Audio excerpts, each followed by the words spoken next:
आप सभी मेहमानों का स्वागत है भारत 24 की जो सुपर इंडियन की शाम है उसमें। यहाँ पधारे सभी मेहमानों का भी स्वागत है।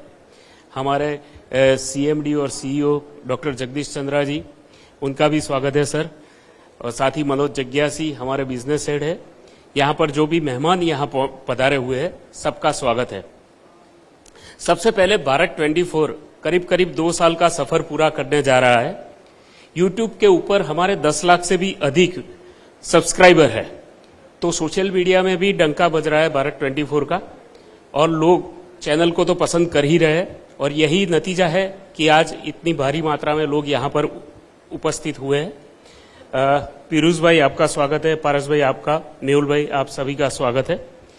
उभरता गुजरात बढ़ता गुजरात, ये थीम लेकर आज हम यहाँ पर जो चर्चा करने वाले हैं। सबसे पहले पीयूष भाई आप बताइए, क्योंकि आप फिक्की के साथ भी जुड़े हुए हैं, ऐसी संस्थाओं के साथ जुड़े हैं जो भारत के इकोनॉमिक ग्रोथ में काफी प्रदान रहा है। किस तरह का अभी तक का सफर रहा है भारत जो यहाँ पहुंचा है अभी तक, अगर पिछले 10 वर्षों की बात करें, 15 वर्षों की बात करें? नहीं, पहले तो मैं हमारे पहले एक पैनल था और उनका प्रेज करना चाहूंगा, क्योंकि रियल सुपर इंडियंस जो है मेरे हिसाब से वो हमारे डॉक्टर है एक बाजू, और एक बाजू हमारे डिफेंस के फोर्सेस है जी। और मैं ऑनेस्टली मानता हूं कि इनका जो काम है, ये जो डॉक्टर थे, मैंने बहुत बार सुना है उनके, देसाई साहब के बारे में सब, उन्होंने रियली बहुत लाइफें बचाई है। और मैं चाहूंगा कभी नेक्स्ट जन्म हो, हमारे पास रिलीजन में लिखा है, तो आइदर मैं डॉक्टर बनूं या तो डिफेंस में जाऊं, तो मैं लाइफ बचा सकूं। तो मैं उससे काफी इंस्पायर्ड हूं। रही बात my association, of course I am associated with lot of associations, mostly CII, मेरे खुद के 3 फाउंडेशन चल रहे हैं, हरीश खंबाटा बेनोलन फाउंडेशन, रसना फाउंडेशन और आत्मनिर्भर बेनोलन फाउंडेशन, और काफी संस्थाओं से भी जुड़ा हूं। और मेरा हमेशा मानना रहा है कि अल्टीमेटली कोई भी गवर्नमेंट है, उनका एक रोल होता है, और वो रोल में अगर हम जुड़ जाए, वो डायरेक्शन में मैं बोलूंगा, तो साथ में 1+1 11 हो सकता है। और मेरे हिसाब से हमारा सबसे बड़ा नसीब ये बोलूंगा तो है कि आज हमारे जो कंट्री की जो प्राइम मिनिस्टर है वो विजनरी है, उसमें कोई डाउट नहीं है। और उनके विजन में जुड़ने से कंट्री का फायदा होगा और हमारा भी फायदा होगा, और यही दृष्टि से मैं हमेशा काम करता आया हूं। लकीली जब मैं कंपनी में जुड़ा तब इंडस्ट्रियल रिवॉल्यूशन इंडिया में आ रहा था 90s में, और मैंने देखा उसका क्या बेनिफिट मिला अपने को। ये गवर्नमेंट जब से आई तब से भी मैं देख रहा हूं क्या बेनिफिट मिल रहा है, और मैं हमेशा गवर्नमेंट की स्कीमों के साथ जुड़ा हूं। आपको 2-3 एग्जांपल देना चाहूंगा। जैसे गवर्नमेंट की scheme I make in India, तो हमने उसको लेके हमारे पूरे कैंपेन को मेक इन इंडिया बना दिया, इंडिया में और वर्ल्ड वाइड, और इंडिया की ग्रोइंग प्रेस्टीज के साथ हमारा भी सेल बढ़ गया। आत्मनिर्भर भारत की बात चली, उसके पहले हमने अपने आप को कंप्लीटली स्वदेशी बना दिया। जो इंपोर्ट करते थे वो भी बंद कर दिया, कि हमको पता था आज नहीं और कल इंपोर्ट पे रहेंगे तो उनके हाथ पे रहेंगे।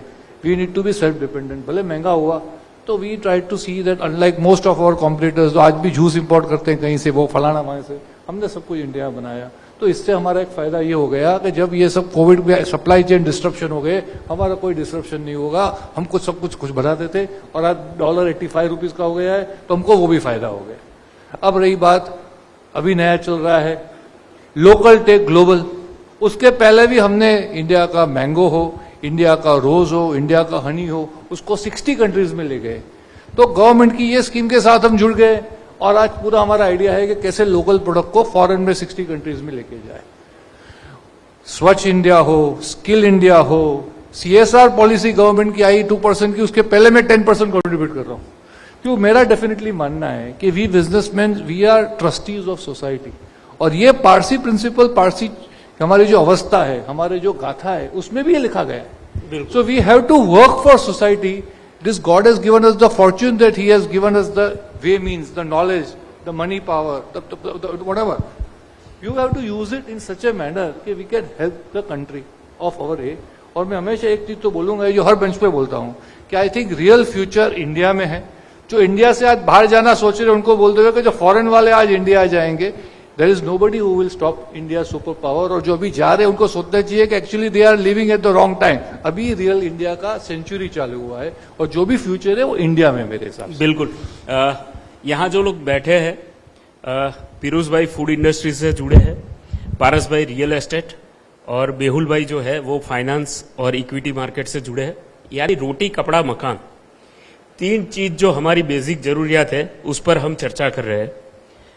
फूड के बारे में हमने सुन लिया, अब मकान के बारे में। पारस भाई ये बताइए, गुजरात की अगर बात की जाए तो गुजरात का रियल एस्टेट मार्केट कंपेरेटिवली ये कहा जाता है कि हमेशा सस्ता रहा है कंपेयर टू अदर सिटीज। अगर अहमदाबाद की बात की जाए तो नेशनली हम लोग टीयर 2 सिटी में आते हैं, सूरत भी टीयर 2 सिटी में आता है, पर इसकी तुलना अगर पुणे या बेंगलोर जैसे शहरों से की जाए तो उसकी तुलना में हमारे रेट यहां पर काफी सस्ते रहे हैं। अभी का सिनारियो क्या है, मार्केट में डिमांड किस तरह की बनी हुई है?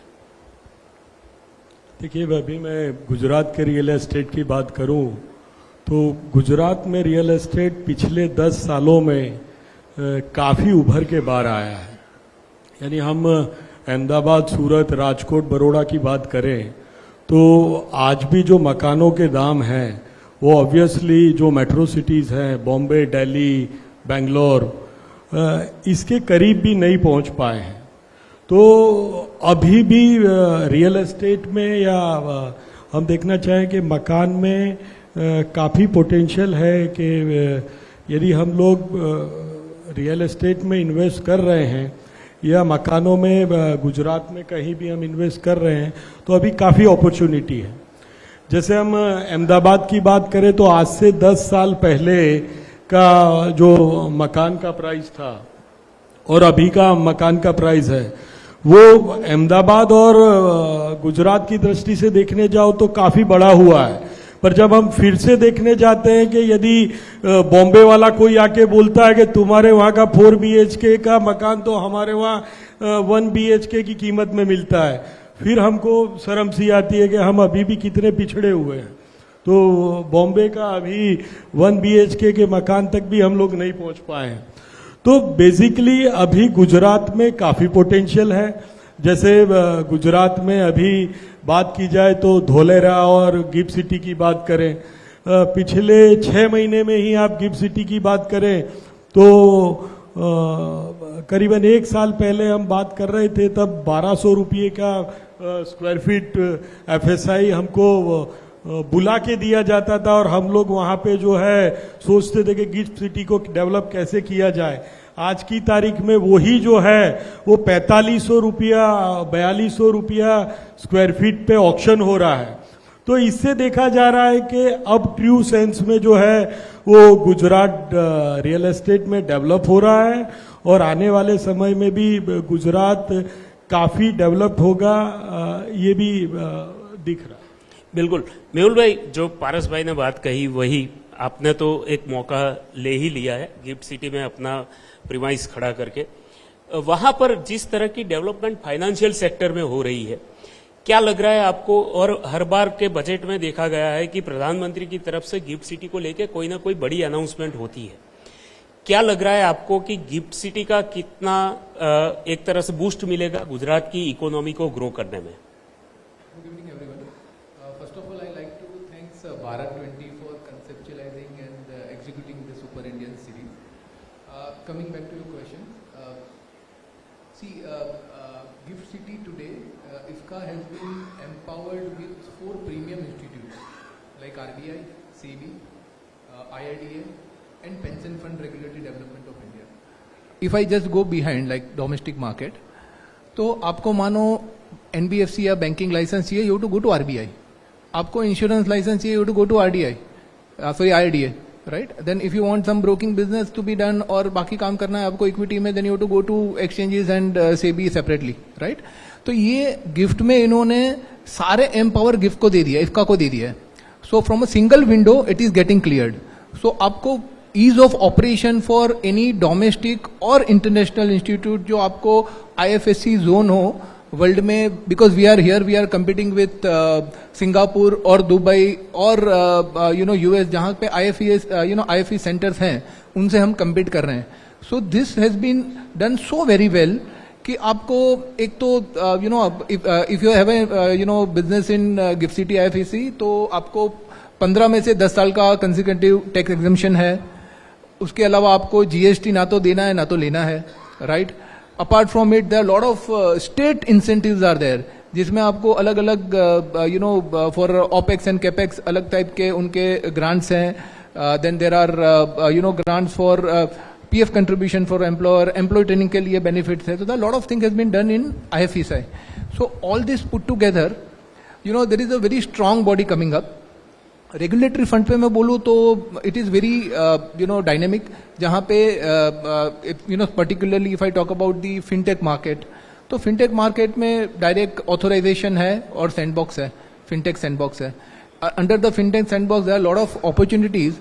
लाइक इनोवेटिव सैंडबॉक्स है, रेगुलेटरी सैंडबॉक्स है, और ये सारी आपके जितने भी बैंकिंग इंडस्ट्री है, इंश्योरेंस इंडस्ट्री है, ब्रोकिंग इंडस्ट्री है, उन सब के लिए अवेलेबल है, right. So overall if I see there is very good environment for financial market, right.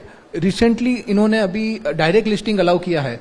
So if I talk about the direct listing, तो डायरेक्ट लिस्टिंग में पहले क्या होता था, इंडियन कंपनी को जाना पड़ता था दुबई या Singapore for any you know international browser पे आपको लिस्ट करना है तो बाहर जाना पड़ता था.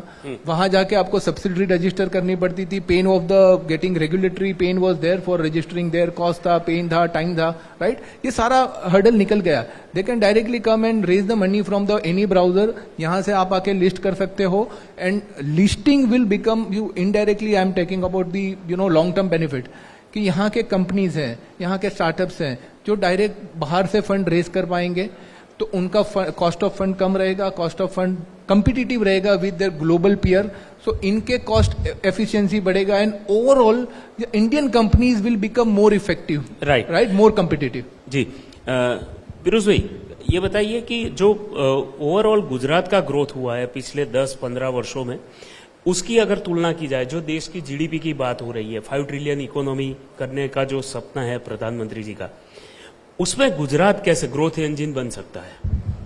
गुजरात तो बन चुका है, बन सकता है, इससे बात अलग आई. एक आज कोई भी गवर्नमेंट ऑफिस में सेंटर में चले जाओ, एक गुजरात मॉडल की बात होती है. कोई स्टेट भी आज हर स्टेट वाइब्रेंट का अपना कॉपी करने लगा है. वहां चले जाओ तो कहता है गुजरात मॉडल. एग्रीकल्चर में चले जाओ गुजरात मॉडल. तो गुजरात बन चुका है.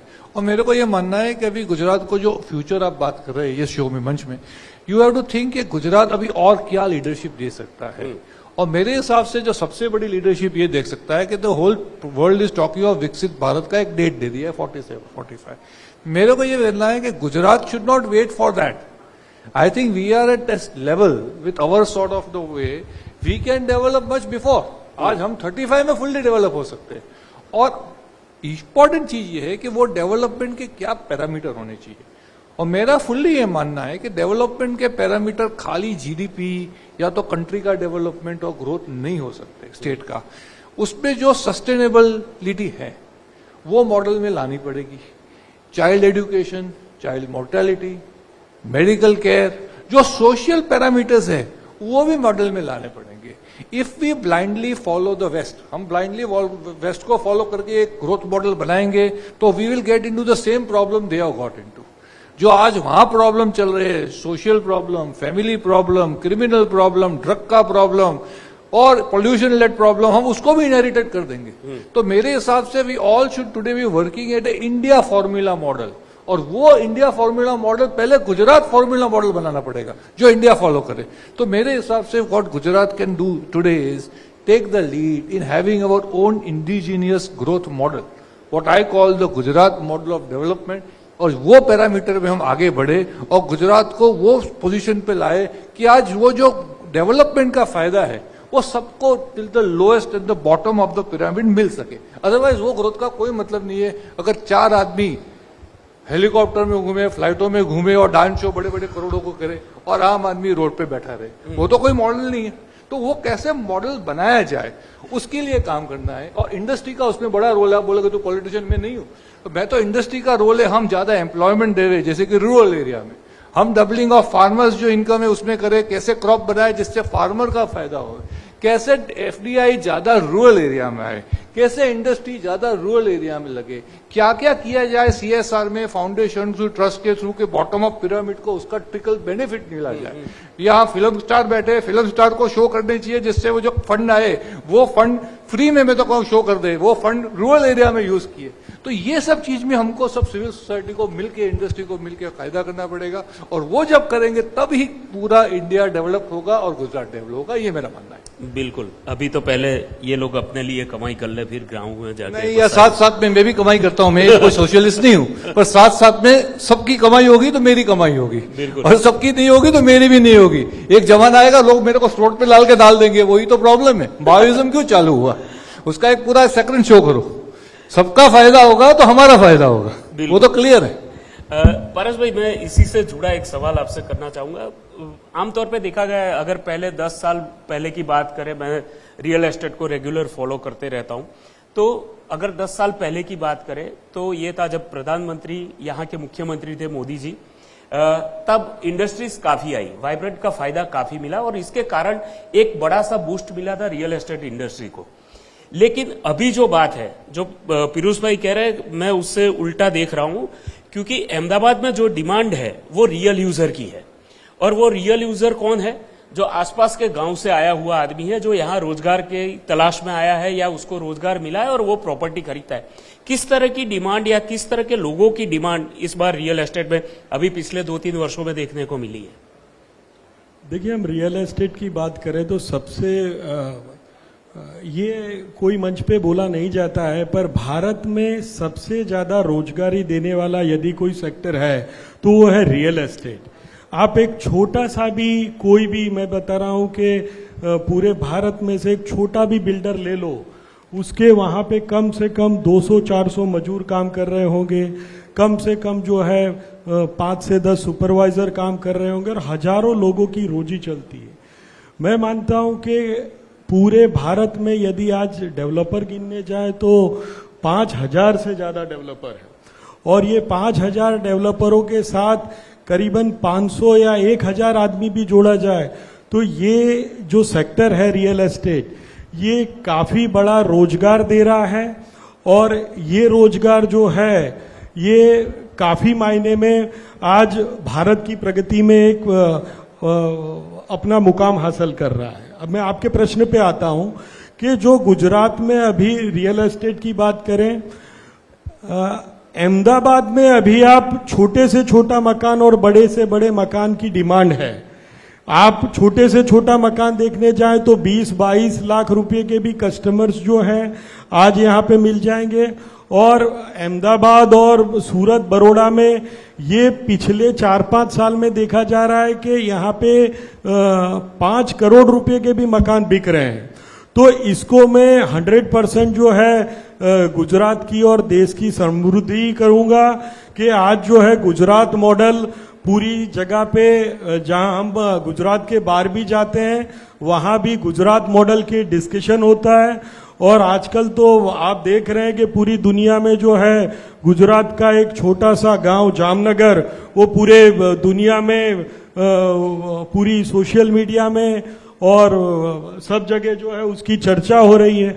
ऑब्वियसली आज गुजरात की हर लोग बात करना चाहता है, और जब गुजरात की दुनिया में बात होती है तो 100% आप बोल सकते हो कि गुजरात आज की तारीख में ट्रू सेंस में समृद्धि की ओर आगे बढ़ रहा है, और जो है पूरी दुनिया के सब बड़े बड़े सेलिब्रिटी आज अपनी अपनी भाषा में जामनगर और गुजरात बोल रहे हैं। तो हमको बड़ी खुशी हो रही है कि इस तरीका का गुजरात हम लोग जरूर देखना चाहेंगे, और जय जय गढ़वी गुजरात। बिल्कुल बिल्कुल। मेहुल भाई, मैं आपसे ये जानना चाहूंगा, जहां गुजरात की बात होती है, गुजराती की बात होती है, लोग निवेश करने में कहीं पीछे नहीं रहते। खासकर इक्विटी मार्केट से हर तीसरा बंदा आपको पान के गल्ले पर भी दिख जाएगा कि शेयर की चर्चा करता है। आप जिस सेक्टर से जुड़े हैं, किस तरह का ग्रोथ इसमें देखने को मिला इक्विटी मार्केट में और इन्वेस्टमेंट के तौर पर अगर देखा जाए तो? See, I'll analyze this in 2 parts. एक ओवरऑल इक्विटी ग्रोथ और overall market growth in Gujarat. तो इफ आई से इन गुजरात, आज अपने गुजरात ऑलमोस्ट इंडिया का 8% GDP, more than 8% GDP contribute करता है। Will be $500 million equity GDP, equity economy in Gujarat by 26-27, right? Will be soon touching 10% GDP growth.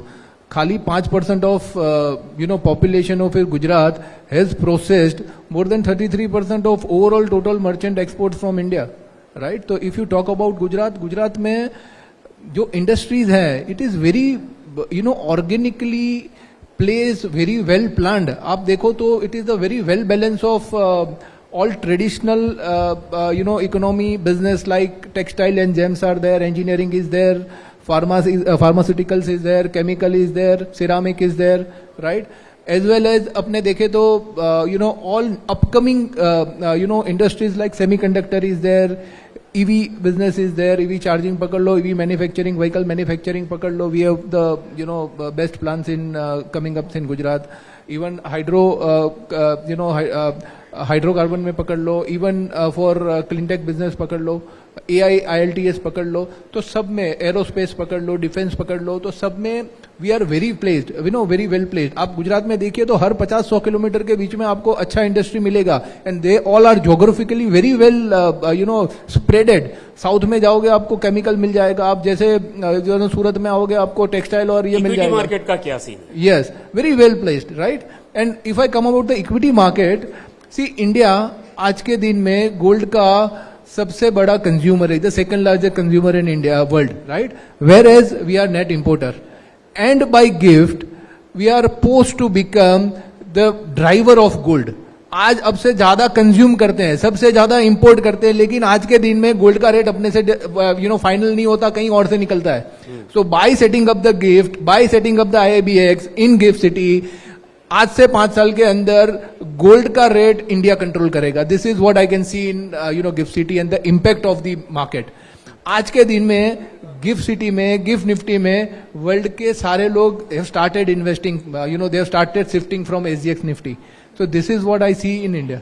Firoz भाई, जो इन्होंने सेक्टर गिनाए गुजरात के, काफी नए सेक्टर है, काफी ऐसे इंडस्ट्रीज भी यहाँ पर आई है पिछले 5, 7, 10 वर्षों की बात करें, और इस बार के वाइब्रेंट ने तो रिकॉर्ड ब्रेक कर दिया. तो अब जो ये सारी इंडस्ट्रीज यहाँ गुजरात में लग रही है, रोजगार के मौके तो बढ़ेंगे ही बढ़ेंगे, पर जो ये नया निवेश आएगा गुजरात में, वो किस तरह से फास्ट ट्रैक करेगा पूरे प्रोसेस को? पहले आपने शहर का क्वेश्चन पूछा, वो भेज देता हूँ. आज कोई भी नया भी कोई इन्वेस्ट करना चाहे ना, मेरा बेटा बोले क्या इन्वेस्ट करूं, मैं भी बोलूंगा गुजराती कंपनी में इन्वेस्ट कर दे.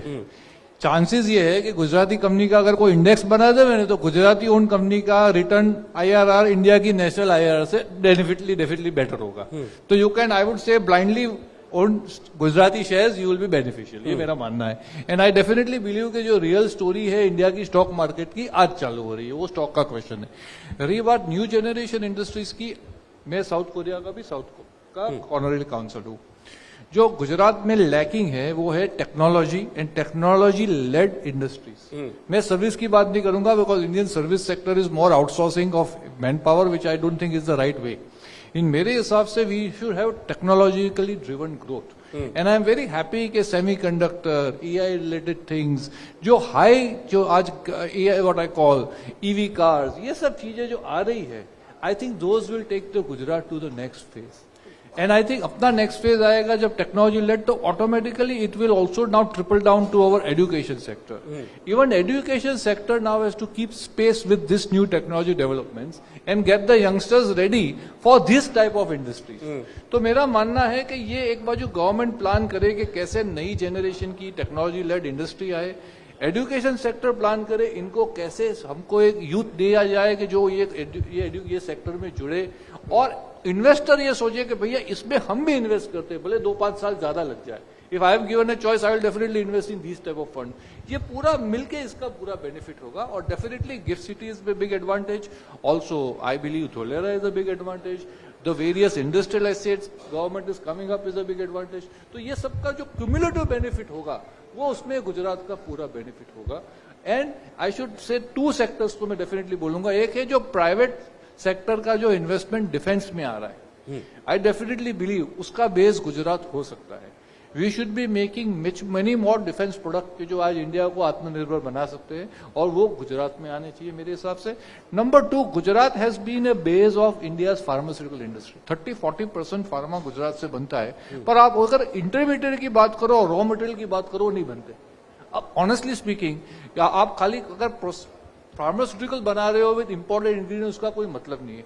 मेरा मानना है कि Gujarat can be a world leader in the basic pharmaceutical ingredients, कि जो हमको इंपोर्ट डिपेंडेंसी है वो बंद हो जाए, और गुजरात बेसिकली उसको इंपोर्ट करके बनाता है, ये फाइनल प्रोडक्ट तो वो भी कर सकता है। तो मेरे हिसाब से इसकी तरफ, ये सब चीजों की तरफ, इंपोर्ट सब्स्टिट्यूशन, एआई टेक्नोलॉजी पे गुजरात को जाना चाहिए। इन सब मेहुल भाई, मैं फिर से आपके पास आना चाहूंगा।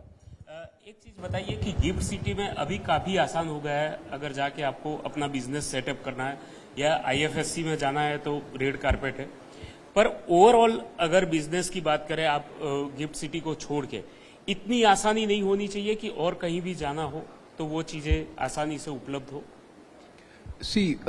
गुजरात का एक नेचुरल एडवांटेज है। I mean single window clearance type कोई सुविधा होनी चाहिए। यस, एक तो गिफ्ट में सिंगल विंडो क्लियरेंस है, जहां पे आपको सारे अप्रूवल इफ्का से मिल जाते हैं, राइट? तो setting up the business is very easy. Tax advantages है, even if you have set up an IFSC under the mat arrangement, तो आपको उसमें भी 9% प्रॉफिट, 9% ग्रॉस प्रॉफिट पे आपको टैक्सेशन है, राइट? उसके अलावा lot of advantages are there, जैसे कि आपने वहां पे कंपनी सेटअप किया, if your company is registered in IFSC centre, तो you are treated as a non resident, even आपको कोई फेमा रेगुलेशन भी उनको अट्रैक्ट नहीं करता। So all this are a very natural advantage clubbed with Gujarat में there is fantastic logistic services, road network, rail, international airports, and अपने जो सागरमाला से maximum ports are coming to Gujarat. अब आपको मैन्युफैक्चरिंग करना, you just think of any neighbouring state और state little far off. UP में आपको मैन्युफैक्चरिंग करना है, हैवी इंडस्ट्रीज है, आपको ट्रांसपोर्ट करके एक्सपोर्ट करना है, you to come to either Gujarat और मुंबई, राइट? वहां से आपको एक्सपोर्ट करना था। Logistic cost is very high. India is the only country कि जिसमें logistic is contribute almost 17% of their production cost, which need to be kept at par with any global standard which is 7 to 8%। तो वो करने के लिए India में सारे ports develop करने पड़ेंगे, और जो 5 ट्रिलियन इकोनॉमी का टारगेट है उसके लिए the route goes from Gujarat. बिल्कुल, राइट? यहीं के सारे पोर्ट डेवलप होंगे, यहीं के लॉजिस्टिक्स डेवलप होंगे, यहीं का जो एंसिलरी बिजनेस है वो डेवलप होएगा, and it is very visible from the gift. आज गिफ्ट में 80% ऑफ एयरक्राफ्ट लीजिंग है started rooted through gift city, 80%, right? और उसकी वजह से सारे एंसिलरी बिजनेस को बेनिफिट होता है, फाइनेंस बिजनेस को बेनिफिट होता है, इंश्योरेंस बिजनेस को वहां से बेनिफिट होता है। तो this all are the ancillary business we are getting up. Similar is coming with the shipping leasing business. Shipping leasing आज मैक्सिमम जो हो रहा है वो दुबई और सिंगापुर से हो रहा है। Now if I compare with the gift, तो यहाँ पे आपको लेबर सस्ता मिलता है, यहाँ पे आपको कॉस्ट ऑफ लिविंग सस्ती है, एंड यहाँ पे रेगुलेटरी हर्डल्स नहीं है, टैक्सेशन बेनिफिट है। तो then it is very natural choice for any company और leasing company to set up a business and shift the business from Singapore और Dubai to GIFT city. So this is overall benefit to Gujarat. Paras भाई, ये बताइए, ये जो scenario बन रहा है, ये लोग जो बात कर रहे हैं, और वो रियल में हो भी रहा है, जिस तरह का डेवलपमेंट हो रहा है, जिस सेक्टर में नए लोग आ रहे हैं, बाहर की कंपनियां भी, इवन भारत के बाहर की कंपनियां भी यहाँ पर आ रही है, आपको क्या लगता है आने वाले समय में किस तरह की डिमांड रियल एस्टेट में निकल के आने वाली है, और रेट जो जिस बात की आप शर्म कर रहे हो वो फिर कहाँ जाके रुकने वाले हैं? बेसिकली मैं बता रहा हूं कि रियल एस्टेट जो है आज की तारीख में जहां पे खड़ा हुआ है वहां से काफी आगे जाएगा। अभी भी हम इस में काफी अपॉर्चुनिटीज देख रहे हैं, जैसे कि कई सेक्टर्स अभी आना चालू हुए हैं। गुजरात के रियल एस्टेट की बात करें तो पूरी तरीके से अभी उभर के आया नहीं है। जैसे देखने जाए तो अभी रेजिडेंशियल प्रोजेक्ट जो हैं या कमर्शियल प्रोजेक्ट जो हैं वो कुछ एरिया को ही डेवलप कर रहे हैं। अभी कई डेवलप जो नई टीपी और डीपी खुल रही है, जैसे कि गिफ्ट सिटी है, तो अभी गिफ्ट सिटी में एक सीमित मात्रा में एफएसआई है और डेवलप करने की वो है। पर अभी कुछ समय पहले ही गवर्नमेंट ने जो है गिफ्ट सिटी के आजू बाजू के कई गांव जो हैं जिसको गिफ्ट सिटी के साथ जोड़ा हुआ है, तो कई लाखों स्क्वायर फीट जो है फिर से मार्केट में डेवलप के लिए आएंगे। और काफी अपॉर्चुनिटी जो है, यदि आप इन्वेस्ट प्रोस्पेक्ट से देखें या रियल बाइंग से देखें, तो गुजरात अभी आने वाले वक्त में सही मात्रा में उभरता गुजरात बनने की अपॉर्चुनिटी काफी ज्यादा है। और अभी के माहौल में देखने जाएं तो जो है ये बेस्ट अपॉर्चुनिटी है कि आप रियल एस्टेट जो है गुजरात में अच्छा इन्वेस्ट कर सकते। बिल्कुल।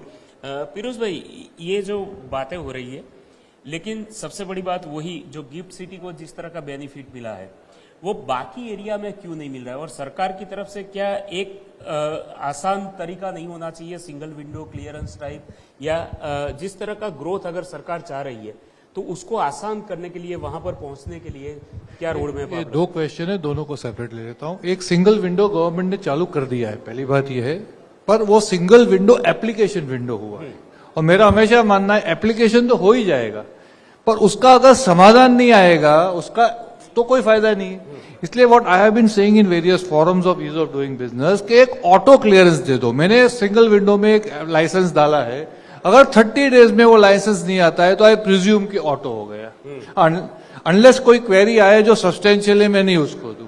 तो मेरे हिसाब से सिंगल विंडो तो सब स्टेट गवर्नमेंट ने कर दिया है, but we need single clearance also, and there has to be one authorized person, because I can't go from pillar to post, इसको मिला इसको मिला इसको मिला। एक ऑथोराइज आदमी होना चाहिए कि भाई ये तेरे कोई भी प्रॉब्लम है ये सॉल्व कर देगा।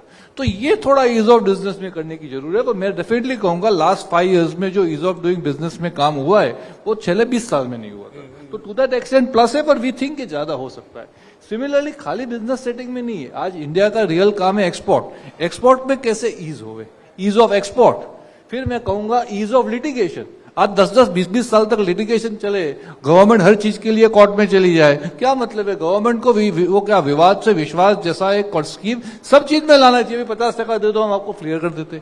तो मेरे हिसाब से खाली ईज ऑफ डूइंग बिजनेस नहीं, ease of living, ease of litigation, ease of exporting, ये सब में अब करने की जरूरत है। और इंडिया एक पावर ऑफ आईटी का पावर हाउस है, हमारे पास सॉफ्टवेयर इंजीनियर है, ये कैसे ऑनलाइन किया जाए तो हो जाए। अब सेकंड क्वेश्चन रहा गिफ्ट का। गिफ्ट में मैं एक चीज बताना चाहूंगा, गिफ्ट का जो पूरा बनाया है बेनिफिट, वो बेनिफिट फॉरेन कंपनियों के लिए है और फॉरेनर के लिए है। मेरा पर्सनल मानना है कि अगर आप गिफ्ट में टैक्स एग्जेम्पशन देते हो जिसका फायदा फॉरेन की कंपनियों को, एनआरआई को जा रहा है, फॉरेन, तो इंडियन ने क्या गलत किया भैया? मेरा पर्सनल मानना है, मैंने काफी और फोरम में भी बोला है कि जो गिफ्ट सिटी के बेनिफिट है वो इंडियन कंपनी को भी दे दो। जो हम otherwise what you are doing is, आप बता रहे हो तो एनआरआई बनेगा और गिफ्ट सिटी में इन्वेस्ट करेगा तो तेरा ये फायदा है, तो इंडियन रहेगा और गिफ्ट सिटी में इन्वेस्ट करेगा तो फायदा नहीं है। तो ये तो लेवल प्लेइंग फील्ड नहीं हुआ। तो मेरा पर्सनल मानना है कि द गवर्नमेंट वो अच्छा सेटअप किया है, मैंने क्या तो गिफ्ट सिटी खराब सेटअप किया है, गिफ्ट सिटी बहुत अच्छा सेटअप किया है, और उसमें फायदा मेरा नहीं हो रहा है, फायदा एनआरआई का हो रहा है। तो actually you are instigating me to be NRI. मेरा पर्सनल मानना है on the contrary reverse should happen कि भाई आप एनआरआई हो, इंडिया हो, तो आपको टैक्स का फायदा दूंगा। तो मेरे हिसाब से मेरा पर्सनल मानना है, और मैंने बाकी फोरम में भी बोला है कि अगर आप गिफ्ट सिटी में इनकम को कम कर रहे हो तो आप इंडियन को भी बोलो कि तेरी ग्लोबल इनकम को इंडिया में मैं कम टैक्स करूंगा। उससे क्या फायदा होगा? Indian will not do tax shopping abroad, उससे इंडियन इंडिया में रहेगा और इंडिया के डेवलपमेंट के लिए काम करेगा, और वो जो पैसा मिलेगा वो इंडियन टैक्स पेयर का पैसा इंडिया के डेवलपमेंट में जाएगा, ना कि पोर्टुगल और वो मांड्री, आई डोंट नो कहाँ कौन सी कंट्री में जाते वहां जाए। तो मेरा पर्सनल ये मानना है। तो मैं डेफिनेटली कहूंगा कि we need in India also such development centres for Indians. और नंबर 2, SEZ की जो पहले पॉलिसी थी कि SEZ में यूनिट डालो टैक्स फ्री हो जाओ, वो पॉलिसी बंद कर दी है, वो मेरे हिसाब से वापस चालू होनी चाहिए। Export oriented units, SEZs, people in doing services for abroad should be given tax breaks, otherwise they are shifting abroad and our income is also shifting abroad. तो मैं ये मानना चाहूंगा आपके मन से कि हमको ऐसी कुछ पॉलिसी बनानी चाहिए कि Indians are tempted to do more investment in India and not go to Singapore, Dubai or wherever they are going. This is my belief. बात सही है आपकी। मेहुल भाई, इसी से जुड़ा एक सवाल मैं आपसे करना चाहूंगा, क्योंकि गिफ्ट सिटी में जैसे पीयूष भाई ने कहा कि बाहर की कंपनी, मतलब जो एनआरआई या विदेश की कंपनी आती है उसको बहुत सीधा फायदा मिलता है। एक ऑल्टरनेटिव इन्वेस्टमेंट फंड भी वहां शुरू हुआ है और उसमें भी काफी बेनिफिट मिल रहा है, आप भी उसमें काम कर रहे हैं। तो ये क्या होता है, AIF का फायदा सही में किसको मिलता है, और अगर कोई बाहर की कंपनी आती है या यहाँ की कंपनी अगर इन्वेस्ट करती है तो किस तरह का फायदा मिलता है? See, taking forward this question and discussion from Khambatwala ji, I like to explain this thing in very, realistic past experience of NRI. थोड़ा जल्दी करिए, हमारे पास समय की कमी है। अपने रियल एस्टेट में पहले लोगों ने इन्वेस्ट किया था, आज से 10 साल पहले एनआरआईज ने। अब वो रियल एस्टेट पैसा अभी वापस लेके जा रहे हैं, तो उनको क्या हो रहा है, एक टैक्स लग रहा है कैपिटल गेन, दूसरा उनको डेप्रिसिएशन, करेंसी डेप्रिसिएशन लग रहा है, तो ओवरऑल उनको कोई बेनिफिट नहीं हो रहा है। अभी यही इन्वेस्टमेंट वही एनआरआई गिफ्ट सिटी में एआईएफ फंड में करता है, वो एआईएफ फंड इंडिया में रियल एस्टेट में पैसा लगाता है, रिपाट्रिएशन होता है फंड का, तो उनको कैपिटल गेन टैक्स नहीं लगता। इन शॉर्ट फायदा तो फिर भी एनआरआई को हो रहा है, और आप क्योंकि वहां पर काम कर रहे हैं तो आपको भी थोड़ा बहुत बेनिफिट बट होता है। एट द सेम टाइम वो डेवलपमेंट का इंडिया में भी फायदा होएगा, अपना इंफ्रास्ट्रक्चर क्विक डेवलप होगा। स्वाभाविक है। आप सभी का हमारे साथ जुड़ने के लिए खूब खूब धन्यवाद।